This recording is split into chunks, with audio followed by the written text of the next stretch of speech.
বিধানসভায় ঋতব্রত ব্যানার্জিকে বিরোধী দলনেতা নিযুক্ত করার বিরুদ্ধে দায়ের করা মামলায় এক বিচারপতির বেঞ্চেই ফেরত পাঠালো কলকাতা হাইকোর্টের ডিভিশন বেঞ্চ। স্পিকারের সঠিক সিদ্ধান্ত কিনা একক বিচারপতিকে 2 মাসের মধ্যে মামলার শুনানি করে নিষ্পত্তি করতে নির্দেশ দিয়েছেন বিচারপতি শম্পা সরকার এবং বিচারপতি অজয় কুমার গুপ্তার ডিভিশন বেঞ্চ। ঋতব্রত ব্যানার্জি আপাতত বিরোধী দলনেতার পদে বহাল থাকবেন, তবে নিয়োগে জড়িত আইনি বিষয়ে আগামী 2 মাসের মধ্যে নিষ্পত্তি করতে নির্দেশ দেওয়া হয়েছে সিঙ্গল বেঞ্চকে। পাশাপাশি ঋতব্রত ব্যানার্জির বিরোধী দলনেতার পদে নিযুক্তিকে আপাতত অস্থায়ী নিয়োগ হিসেবেই বিবেচনা করা হবে বলে জানিয়েছে ডিভিশন বেঞ্চ। বিচারপতি কৃষ্ণা রাও এর সিঙ্গল বেঞ্চ সব পক্ষের হলফনামার ভিত্তিতে এই মামলার শুনানি করে নিষ্পত্তি করবেন 2 মাসের মধ্যে।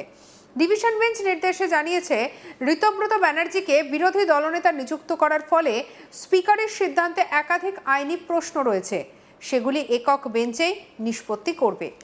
তৃণমূল কংগ্রেসের বহিষ্কৃত বিধায়ক ঋতব্রত ব্যানার্জিকে বিরোধী দলনেতা নিযুক্ত করার স্পিকারের সিদ্ধান্তকে চ্যালেঞ্জ করে তৃণমূল বিধায়ক শোভনদেব চ্যাটার্জির সিঙ্গেল বেঞ্চের নির্দেশের বিরুদ্ধে ডিভিশন বেঞ্চে অ্যাপিল করেছিলেন। আর সেই মামলার শুনানিতে স্পিকারের সিদ্ধান্ত নিয়ে একাধিকবার প্রশ্ন উঠেছিল আদালতে। স্পিকার 19শে মে তৃণমূল কংগ্রেসের পক্ষ থেকে বিরোধী দলনেতা নিযুক্ত করার প্রস্তাব পাওয়ার পর কেন অপেক্ষা করলেন? অবশেষে 3রা জুন বিরোধী দলনেতা ও চিফ হুইপ নিযুক্ত করলেন, এই প্রশ্নগুলি ওঠে।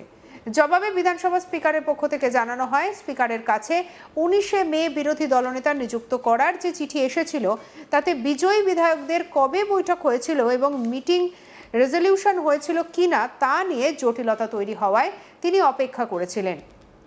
3রা জুন বিধানসভার বিরোধী রাজনৈতিক দলের 80 জন বিধায়কের মধ্যে থেকে 56 জন সশরীরে হাজির হয়ে প্রস্তাব দেন বিরোধী দলনেতা ও চিফ হুইপ নিযুক্ত করার বিষয়ে।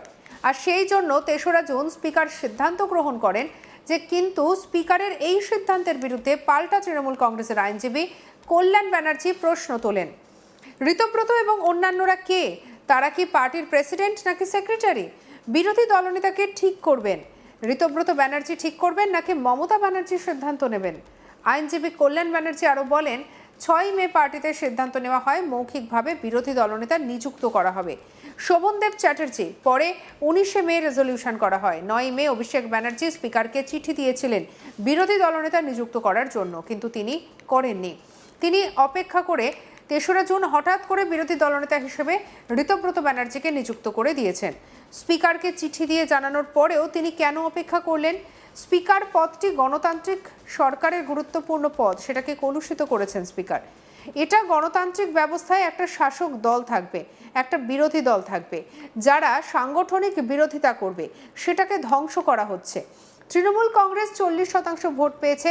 যদি বিরোধী দলনেতাই না থাকে তাহলে গণতান্ত্রিক ব্যবস্থার ক্ষতি। ঋতব্রত ব্যানার্জিকে ফের নির্বাচনে লড়াই করে জিতে আসতে বলা হোক। ঋতব্রত ব্যানার্জি 26 লক্ষ টাকা নিয়েছিলেন নির্বাচনে লড়াই করার জন্য। তারপর উলুবেড়িয়া পূর্ব থেকে তিনি জিতে এসেছেন তৃণমূল কংগ্রেসের প্রতীকে। আপাতত বিচারপতি কৃষ্ণা রাওয়ের বেঞ্চেই হবে এই মামলার শুনানি। তিনি সব পক্ষের বক্তব্যের পরিপ্রেক্ষিতে এই মামলার নিষ্পত্তি করবেন। কি বলছেন কল্যাণ ব্যানার্জি, শুনব। অপোজিশন লিডার ঋতব্রত ব্যানার্জিকে স্পিকার যেটা নির্দেশ পাওয়ার জন্য যেটা সেটা সিঙ্গেল বেঞ্চে তো আমাদের ইন্ট্রি করা থাকে, সেটা ডিভিশন বেঞ্চে হিয়ারিং হয়ে ডিভিশন বেঞ্চ বলেছে যে গোটা ম্যাটারটার যে শুনানি আছে সেই শুনানিটা সিঙ্গেল বেঞ্চে হবে। তবে এখন 2 মাসের মধ্যে হিয়ারিং কমপ্লিট করতে হবে এবং 2 মাস এই ওর অ্যাপয়েন্টমেন্টটা প্রভিশনাল অ্যাপয়েন্টমেন্ট হয়ে থাকে। যেটা পার্মানেন্ট অ্যাপয়েন্টমেন্ট ছিল সেই পার্মানেন্ট অ্যাপয়েন্টমেন্ট না, সেই অ্যাপয়েন্টমেন্টটা এখন প্রভিশনাল অ্যাপয়েন্টমেন্ট 2 মাসের জন্য থাকবে এবং 2 মাসের মধ্যে পুরো মামলাটা শুনতে হবে। অন্যদিকে স্পিকারের পক্ষের আইনজীবী সূর্যনীল দাস কি বলছেন, শুনবো। শোভনদেব চট্টোপাধ্যায় একটি রিট পিটিশন ফাইল করেন যে ওনার তরফ থেকে যে আবেদন দেওয়া হয়েছিল মাননীয় স্পিকার মহাশয়ের কাছে, সেটার ভিত্তিতে কোনো ডিসিশন না নিয়ে শ্রী ঋতব্রত ব্যানার্জিকে বিরোধী দলনেতা হিসেবে স্বীকৃতি দেওয়া হয়েছে। সেই মর্মে উনি রিট পিটিশনটা ফাইল করে এই অর্ডারটি চ্যালেঞ্জ করেন, অনারেবল স্পিকারের অর্ডারটি চ্যালেঞ্জ করেন। মহামান্য উচ্চ আদালত ক্যালকাটা হাইকোর্ট কোনো ইন্টারিম অর্ডার পাস করতে রিফিউজ করে, সেটার বিরুদ্ধে একটা ডিভিশন বেঞ্চে ওনারা অ্যাপিল করেন। সেই অ্যাপিলও আজকে খারিজ হয়ে গেছে এবং আবার সেটা রেলিগেট করে দিয়েছে অনারেবল সিঙ্গেল বেঞ্চের কাছে, এবং অনারেবল সিঙ্গেল বেঞ্চকে ডিসিশন নেওয়ার জন্য কমপ্লিট ডিসকাশন দিয়েছে অনারেবল ডিভিশন বেঞ্চ। তার টেকনিক্যালি এখন কে থাকছে না এই লোকই? এখন ঋতব্রত ব্যানার্জি মাননীয় বিরোধী দলনেতা থাকছেন। এই 2 মাসের মধ্যে কি পয়েন্ট অফ ভিউতে হিয়ারিংটা হবে, মানে সিদ্ধান্ত হবে সংখ্যাগরিষ্ঠতা না দল সিদ্ধান্তটাই? সেটা পুরো অর্ডার আসলে পুরোটা বোঝা যাবে। বাকি যেটুকুনি আমরা যেটা ওপেন কোর্টে বলা হয়েছে পুরোপুরি কমপ্লিটলি এবারে সিঙ্গেল বেঞ্চের উপরে আপন এক্সচেঞ্জ অফ অ্যাফিডেভিটস হলফনামা এক্সচেঞ্জের পরে ডিসিশনটা যা অনারেবল সিঙ্গেল বেঞ্চ ডিসিশন নেওয়া আছে তারা তো স্টে চেয়েছিল কি অর্ডারটার উপরে? ওনারা স্টে চেয়েছিল, কল্যাণ বন্দ্যোপাধ্যায় ডিভিশন বেঞ্চের অর্ডারের উপরে স্টে চেয়েছিল, স্টে রিফিউজ করা হয়েছে। তার মানে উনি ওনাদের দুবার রিফিউজাল হলো। একবার ওনাদের অ্যাপিলটাও কোনো অর্ডার না পেয়ে খারিজ হলো, এবং উনি যে অর্ডারটাও পাস হলো ডিভিশন বেঞ্চে সেটার উপরেও স্টে চেয়েছিলেন, সেটাও রিফিউজ হয়েছে। এ বিষয়ে বেলেঘাটা তৃণমূল বিধায়ক তথা কালীঘাটপন্থী তৃণমূল নেতা কুণাল ঘোষ বলেন, যে পদ্ধতিতে বিরোধী দলনেতার নিয়োগ হয়েছে সেই পদ্ধতিরই বিরুদ্ধে আমরা আবেদন করেছিলাম, সেটাই মান্যতা পেল। কি বলেছেন শুনবো। এই বিরোধী দলনেতা যে পদ্ধতিতে নিয়োগ হয়েছে এই পদ্ধতির বিরুদ্ধেই তো আমরা আবেদন করেছিলাম, এবং আবেদন কিন্তু মান্যতা পেল। অর্থাৎ এটা যে স্থায়ী বিরোধী দলনেতা নয়, অস্থায়ী বিরোধী দলনেতা, ঠিকা বিরোধী দলনেতা, ঠিকা বিরোধী দলনেতা, সেটা মহামান্য আদালত বলেছেন। এর আইনের যে ডিটেল পার্টগুলো আছে সেগুলো আইনজীবী কল্যাণ বন্দ্যোপাধ্যায় খুঁটিনাটি বলতে পারবেন। আমরা শুধু বলছি এটা একটা ওই শিবিরকে বড়সড় ধাক্কা, এবং বিরোধী দলনেতা যে পদটি সেই পদ এদের জন্য অপমানিত।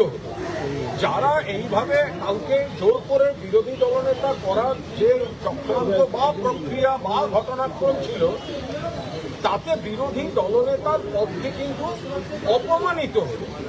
বিরোধী দলনেতা অস্থায়ী, কখনো শুনেছেন স্পিকার সাহেব তাকে বিরোধী দলনেতা করার সময় কিন্তু আমরা বলেছিলাম এই পদ্ধতিতে যে পদ্ধতিতে হলো সেটা ঠিক নয়, আমরা ন্যায় বিচার পাইনি। সেই কারণে আমরা গেছিলাম মহামান্য আদালতের কাছে। সেখানে আদালত বলে দিচ্ছেন অস্থায়ী বিরোধী দলনেতা, মান সম্মান থাকলে তো ইস্তফা দিয়ে দেওয়া উচিত। অস্থায়ী বিরোধী দলনেতা মানে কি, ঠিকা বিরোধী দলনেতা মানে কি, যারা ওনাদের সঙ্গে আছেন তাদেরও ব্যাপারটা ভেবে দেখা উচিত যে এটা কি হচ্ছে, এটা কি, যে এটা কি বিরোধী দলনেতা পদটা কিরকম ছেলে খেলার জায়গা। সঙ্গে রাখুন আজ তাক বাংলাকে সাবস্ক্রাইব করতে ভুলবেন না।